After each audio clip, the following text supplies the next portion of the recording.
We all know what a barcode is, but what about a QR code? QR stands for Quick Response. They aren't scanned by the checkout person at the store. Instead, they're scanned by you. I think QR codes are a way to learn more about the thing that's in front of you. QR codes are like web links for the real world, and they're a lot faster than typing on mobile phones. QR codes have been used in Japan for years. When scanned by a cell phone, they provide a link to a web page and additional information. In Europe, QR codes can be seen on buildings as well as on products like soda.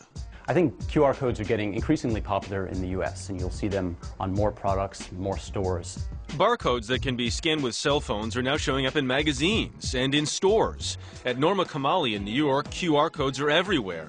By scanning the codes, customers can learn more about the styles. The information you gather traveling through the store stays with you, so when you leave, you have all the information about the styles that you were interested in. A scan of this outfit's QR code will link you to a music video in which Beyoncé is wearing the same item.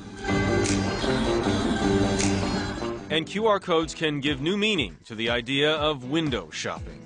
If there's a style in the window that you really like, customers can shop directly from the barcode. So if it's after 6, you can shop without anybody and do it on your own. I recognize one of the people shopping there. Joining us now is CNET senior editor and early show contributor Natalie Del Conte. I'll let it be known that I did not buy Beyoncé's bathing suit. You didn't? No. Okay, but you could have if you put in the right QR code. I could have. I could be wearing it right now. I feel extremely tech savvy already. Just I know, talking isn't about this a QR cool codes. thing? Yes. So you want to get started with them. What do you do? So you need an application for your phone. We call these apps these days. The iPhone has a few of them. I like Neo Reader is a good one, but there are 2 or 3 that are all very good. Android phones, that's Google's phone, has their own. Each phone has a different software. You can find them pretty easily. Neo Reader is one that works on non-smartphones as well. So if you're thinking, oh, I need an iPhone for this, you don't actually. You just need a phone with a camera, and then you get software for it. As soon as you launch that application, the application will launch your camera phone. But you're taking a picture of the QR code and then it's taking it into the phone. You don't necessarily take a picture. It uses the camera to scan it. As soon as the camera reads that code, it's going to send you to wherever that QR code wants to send you. Where might we see these? Magazines? Well, we're already seeing these in magazines. So here's a Self magazine that's using it.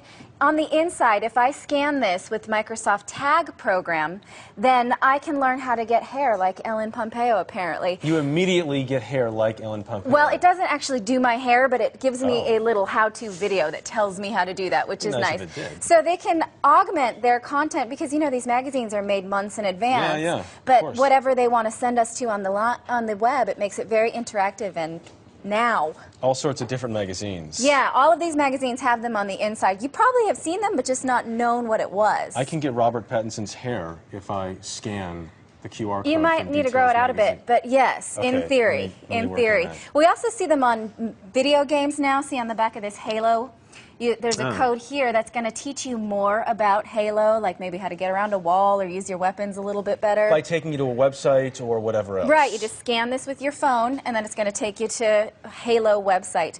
This is a We the Kings poster for this band, and if you were to scan the code on the band, you're entered into a contest, so you can win tickets, you can get ringtones, free downloads, all of that kind of stuff. Bands, everybody taking advantage of this right now. Now, I would be remiss in this segment if I didn't ask if the early show has a QR code. We are on top of that because they do work on TV. So if you at home have a QR code reader on your phone, you can scan this right now. So this one right here will take you to earlyshow.cbsnews.com. You can get it right off the screen. Right now, right this very minute. And that will take you to an article about QR codes from the Early Show. The one on the bottom will take you to a video about QR codes that actually I did, and it'll walk you through all of this from top to bottom so that you can start using these, because you will start seeing them now that you know that they exist. What great stuff. Yeah, it's kind of a neat theory, because if you're at home getting your kids out the door and you see a segment that you want to learn more about, scan the code, you've got it on your phone, and all of our CBS reporting will go with you. Good stuff, Natalie Del Conte. Thank you very much. A lot happens early on The Early Show, weekday mornings on CBS.